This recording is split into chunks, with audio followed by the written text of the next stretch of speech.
Hi there, everybody. This is Dr. Paul from Romantopedia, and I am going to endeavor to get a little bit briefly into probably the most complex lesson that, and yet it's simple at the same time, in the Romantic Dynamics course. I've realized that I'd like to welcome those who are already members just of Romantopedia, limited audience, to participate if they like. Stefan, I see you there. Thank you for joining. So you can feel free to post comments or questions as I go along here. But where I'm at is in the beginning of the Romantic Dynamics course, and we are at the introduction to Romantic Dynamics, just to orient you. I'm in the actual course and lessons, and we are up to the point of Romantic Dynamics, a story of love and war. And the reason I say this is both simple yet complex endeavor by me is I tried writing a couple stories for you, one about a young man, one about a young woman. And I made up the content, but as you will see if you actually read it, I won't read the entire stories to you. They are right there in the lesson, and they're rather long. But I will read the introduction just just to orient you why I tried doing this, writing stories. One of the things that I've always been taught in drama classes, acting classes, and literature classes has been the old wisdom that the best stories ever told.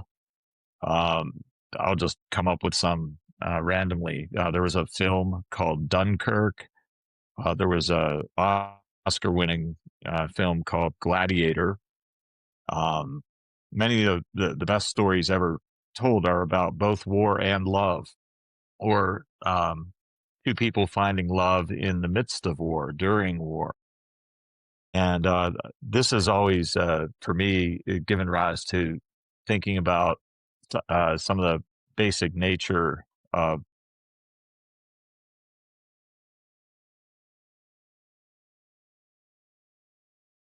think deeply about that, to be able to explain to people how, within the context of human courtship and romance,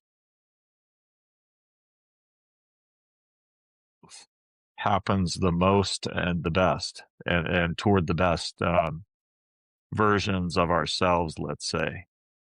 And that's why, to some, it might seem confusing that I'm always talking about both love and personal growth simultaneously. It's because I think that's where we grow the most. Um, 95 to 99% of the world are males and females trying to find each other, trying to find love while fighting wars of their own, not necessarily with armaments, possibly financial wars, maybe divorce wars, or just the war to establish a career or to raise children, to be in conflict these days, often with each other, which is unfortunate because we need each other in order to fight outwardly for our dreams, our mutual dreams. And I hope you see that toward the end of the whole human courtship system, that uh, the man and the woman's life's purpose or life's mission, depending which term you like, must be endeavored, if not accomplished, by both of them simultaneously. So they're teammates fighting outward, but they need to find love first with each other.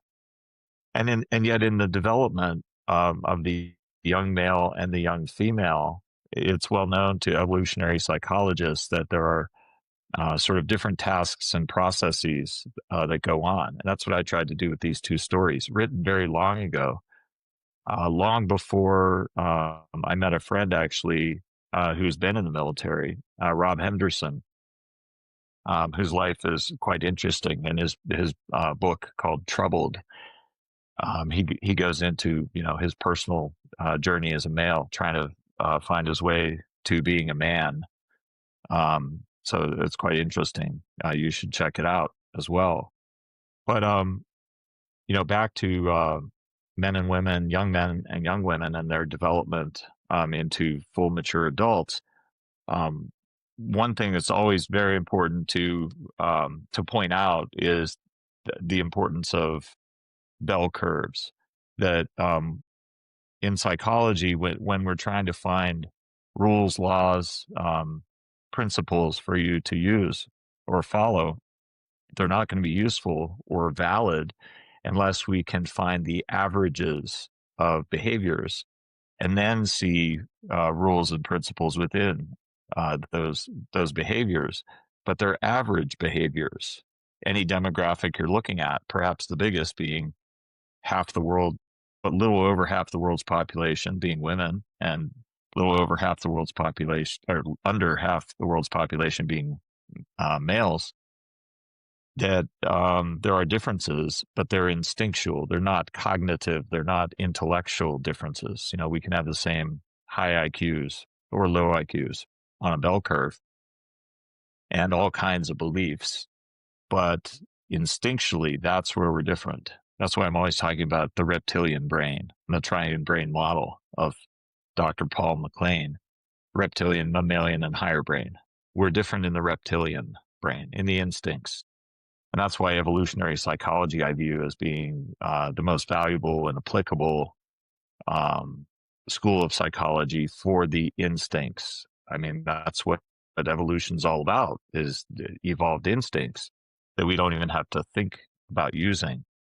So if I say something, you know, men are this or women are that, or here's a man's story, here's a woman's story, I'm not saying every man on the planet has exactly the same story. I'm not saying every woman on the planet has exactly the same story.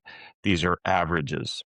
And so people can differ greatly from the mean as individuals, but the individual doesn't make the rule. Um, and we do a lot of that these days.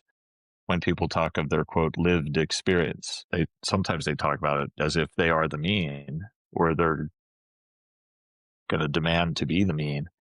And that's not mathematics and it's not science. So here's the introduction to romantic dynamics, a story of love and war. While women tell love stories, men tell war stories. And somehow in the gray zone between the two, men and women still miraculously manage to find each other. We are very different from each other, but we still very much need each other, don't we? In today's contentious environment between the genders, our differences have never been greater, nor our need for each other more desperate. Men and women have always been both in love and at war, and we have seen their dramas play out in the ancient Greek myths, later in Shakespeare retold, and up to the modern day in cinema. For example, the film Closer is an interesting one. Very interesting. You should check it out. All kinds of cinematic examples we use. Match Point, Woody Allen's film, another great one for seeing male and female instincts. But as this battle between the sexes, as it used to be called, rages on, and the search for love within it continues, there has all along the way been a science just waiting to be rediscovered in such stories, the science of human courtship. So there we have it. Um, Sometimes when I think of human courtship, I think about the intuitiveness of the world's matchmakers that go back throughout history, yentas and matchmakers. There's been theater about this as far back as the ancient Greeks, and likely before then too, because these are such universal and primitive, ancient principles about our behaviors. If you think of the Lysistrata, the play by Sophocles, where the women of Greece wanted war to end, and so they refused to sleep with their husbands anymore. Lysistrata, even been made into a modern twist on that Broadway play based in a high school. Um, you see these stories, throughout the ages. So if you look at the story of the boy growing up and then the girl growing up,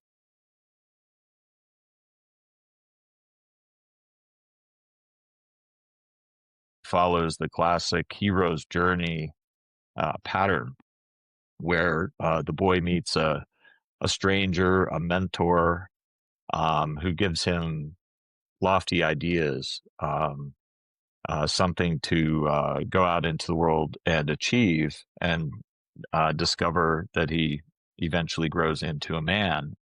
That reminds me of a recent article written by my friend Rob Henderson about how, looking at evolutionary psychology, women have always had an organic process that there doesn't have to be mysteriousness to in becoming a woman. The most obvious and outward signs of this would be, for example, a pregnancy.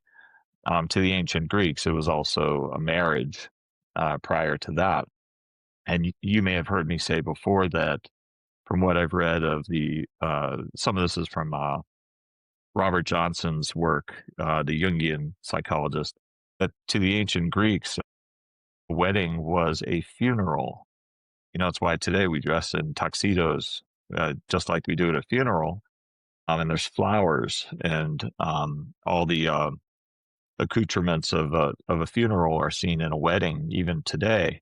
Well, to the ancient Greeks, it was a funeral for a girl and simultaneously the birth of a woman. So that's another kind of rite of passage. I talk a lot about initiation as an absent principle from the world of psychology today. It's still kind of relegated to anthropology and the study of cultures, that it's a cultural effect. I actually think it's a biopsychological effect, and a universal one uh, for all humans. I consider it the last imprinting phenomenon that happens for a male or a female. Initiation, meaning initiation into manhood, initiation into womanhood. So back to Rob Henderson's article, initiation into womanhood has these outer organic, they're going to happen usually no matter what, processes of the body, which declare themselves and announce to the culture, the community, the family, that the girl has become a woman. Whereas for a boy to become a man, and we know many adults over the age of 18 who are male today, who maybe are 30 now, still live with their parents or don't have a career or a job or an aspiration for one.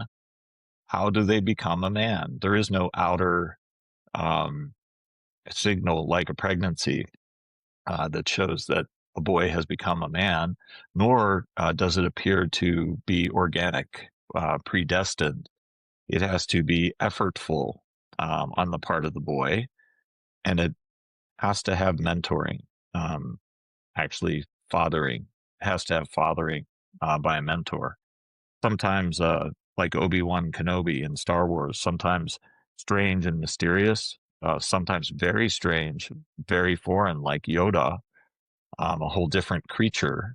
I know in my own life I've had many strange mentors, and and yet they gave me unique lessons that couldn't be had in a textbook, couldn't be found anywhere else. They're unusual ideas, twisting your brain a little bit to think deeply and uniquely. So the story of our boy in this lesson starts with kind of a farm boy in a small town on a prairie. He has a mom and a dad. He meets a strange hermit in the woods, kind of an Obi-Wan Kenobi figure. And the man shows him riches and promises him that if he someday becomes a man, he too can discover riches of some sort. Maybe they aren't financial, maybe they're psychological or intellectual, but there will have to be an adventure involved, uh, probably involving war in some form. And in this story, there's an actual war that he must actually enlist for in order to become a man. If you go through the story, but as you do, you can see literary storytelling references to ultimately what I described throughout this work as being masculine instincts for the males on average on the bell curve. There can be differing from the mean. And then feminine instincts on a separate bell curve of females that work in certain ways. So the concept of having to go out into the world, adventure, discover, wage war, find treasure, slay dragons, the hero's journey, classic hero's journey concept of Joseph Campbell and the Jungian psychologists are present. I always use the Greek pantheon to guide me because I know it the best. You could use the Chinese ancient gods, the Hindu ancient gods, just as much, or Aztec, or whatever is your fancy. But there needs to be a great diversity and numerous deities, so to speak, to be able to put labels, I think, to the instincts that we're talking about. It makes it less abstruse in academia kind of language and more normal person language. Around the time of Freud, the dominating philosophy school were called the linguists. And the linguists believed that the mind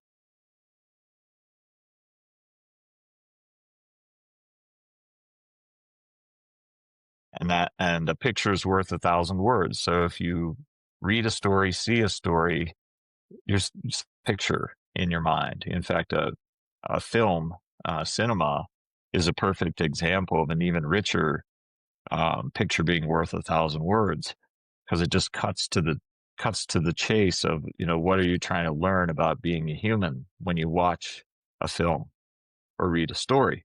So the Greek gods really serve as, I think, nomenclature. The Greeks knew human behavior so well. Shakespeare, every one of his plays has some elements that come from Greek myths, every single one of them. And then most award-winning films, acclaimed films today, owe a debt to some part of Shakespeare and therefore some part of the ancient Greeks. So it all goes back to ancient wisdom about observing human behavior over the eons, or at least the millennia, at least 10,000 years back. Who knows what was before that? But we existed prior to the Ice Age. You have these named examples of what would today almost be like superheroes, each of whom has some special power, usually one power, sometimes two, sometimes three, but they may be related to each other. So what is that power? That power for the biologic male is a masculine instinct that I believe can be named. The same is true of feminine instincts. They can be named by way of using the Greek deities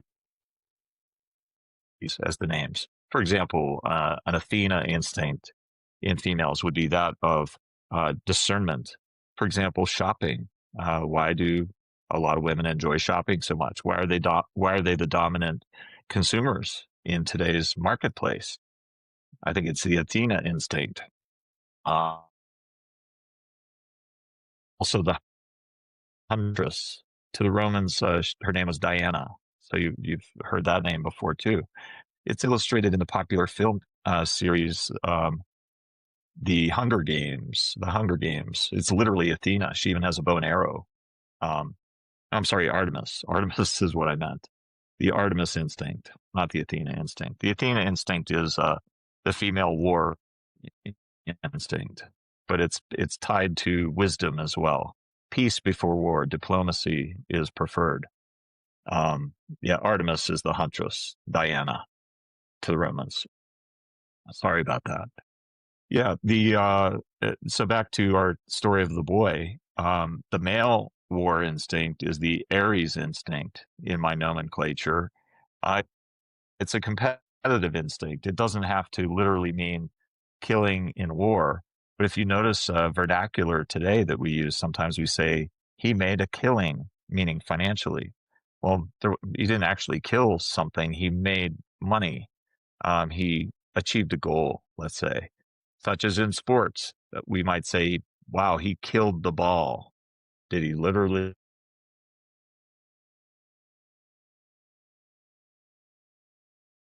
achieve something in the sport? So that's the Aries instinct. It's a male competitive instinct, ultimately. It's an instinct geared toward winning. Now, you'll often hear me refer to a colleague or three in London or Britain, um, University College London, and or the British Psychological Society, Doctors John Barry and Dr. Martin Seeger, Louise Liddon as well, Roger Kingersley, um, and many others who wrote the world's first textbook on male psychology. uh, they have not discovered but uncovered the first three proven masculine instincts now. It's no longer a debate, is it nature or nurture? Is it enculturated and told by grandfathers to grandsons through history and then play acted out fakely like an actor? No, it's biological instincts, evolutionary. And the first three are to provide and protect. I call that the Zeus instinct. You would see that in the father or grandfather in this boy's story. The Zeus instinct, providing, protecting the young and females. The second is the instinct to fight and win. Guess what? That's the Aries instinct in my nomenclature. And that's the boy going to war. The third instinct they have discovered surprised me. It was a stoicism instinct, meaning to stay calm and cool even under duress and stress, and especially to not reveal weakness or emotionality publicly, and certainly not to strangers or groups or mixed company. The stoicism instinct, I call the Hades instinct. You could consider it a male privacy instinct, keeping the cards close to the vest, not revealing weaknesses or strategies or tactics that one uses to achieve things in life, to pursue goals. Otherwise, you put yourself at risk, your family, your partner, your children, and your community at risk. Imagine a hunting team in ancient times, or a war unit, a platoon of soldiers, so to speak. If they were to get all emotional publicly around their comrades, or reveal their secrets, that would ruin the morale of the hunting team, right? Or of the platoon of soldiers. So that's the Aries instinct. Well, there are numerous others yet to be uncovered by the likes of Dr. Barry and Seeger. And I believe them to have the names of all the male Greek deities, which are similar to modern superheroes.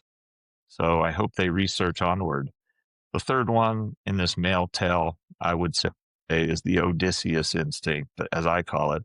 And it's a male instinct geared toward pursuing freedom and discovery out in the world, kind of wanderlust, wanting to travel to faraway lands and discover things about yourself and to learn about other cultures and other peoples and to find opportunity there and perhaps to slay a dragon or two. Scylla or Charybdis for the actual figure Odysseus. So the Odysseus instinct, the male instinct, geared toward freedom, and also geared on fame, without interference from others, so long as it is noble and of good character and beneficent to the community. Our heroine's story, a separate story, is one of love, and it's more internal and more organic. It involves the process of a woman finding love, perhaps eventually marrying, beginning with dating, and things she learns about these curious creatures called men and males.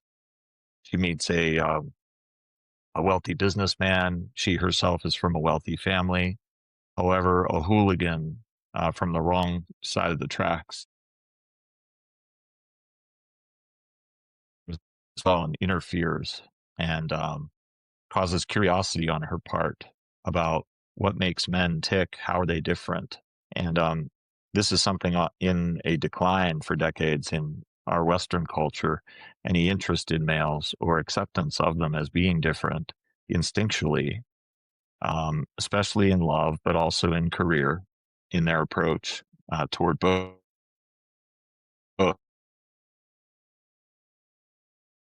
inadvertently teaches this girl some of the secrets about males and how they behave and what makes them tick. And it eventually, instead of being in the dark about the handsome businessman who would be cause her to be well married and in love, she eventually figures it out, and she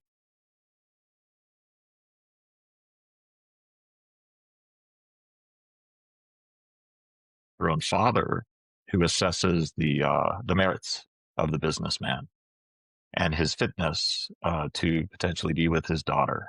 Okay, so it's through these two attempts at some storytelling of my own that I generally give you the thematic elements and the general thematic feel for the story of a boy becoming a man and the story of a girl becoming a woman.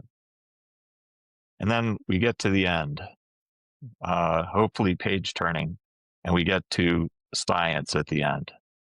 And I'll actually read the postscript here for this lesson from the Romantic Dynamics course that's available to those of you who are members of this Substack. Science. In a world of disagreement and misunderstood opinions, the facts of science allow me personally to do little experiments in my life, and you to do the same little experiments in your life, and a million other people to do the same experiments. In the end, not by mere opinions or homespun advice, but only thanks to the scientific method, we are all forced to come to the same conclusions. That's science. We are forced to have the same, quote, opinion, if you will, if we all do the same experiment. That's the scientific method. To have the very same opinion, we go out into a social venue, into our community, and we learn about others, and we learn about our value and our charisma, our sense of being alive, what Freud called libido. That's not sexual appetite, it's literally life force. It's like the force in Star Wars, for example. Um,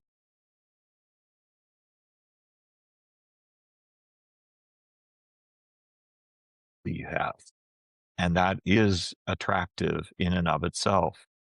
If you want to be attractive, be charismatic, have energy, be that's the thing. Excited to be alive, but also excited about certain life goals you have. So life's mission, ultimately, what I call label femininity is an energy, a charisma, a life force, what Freud called libido, what Star Wars calls the force. It's life energy. What is the opposite of these things, masculinity and femininity? Diminished masculinity or femininity, we call shame. That's what shame really is.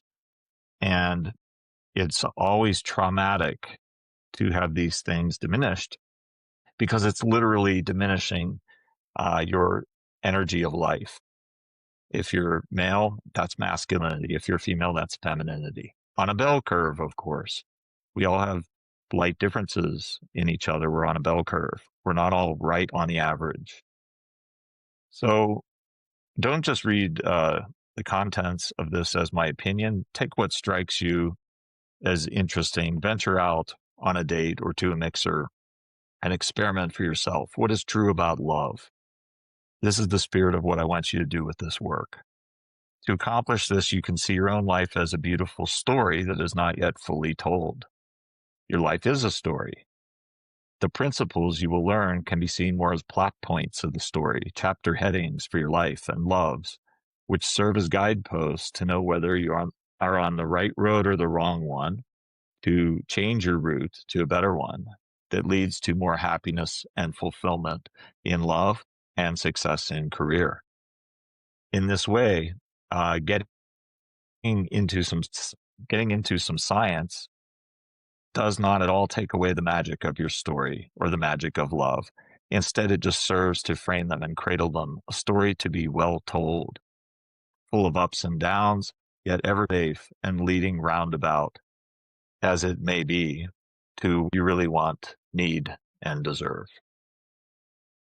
So that's the lesson, the story of initiation of a young boy into a man, the story of initiation of a young girl into a woman, and the meaning of ultimately of masculinity and femininity as life energy for the two biologic sexes, which are the thing that ultimately does attract us and passion us for the other, and needs to always be present throughout a relationship that's durable and throughout a life that is successful. So thank you all for joining me for this lesson within the Romantic Dynamics course. And I will see you again soon. We have probably hundreds of these to accomplish. So I look forward to talking to you more. Thanks.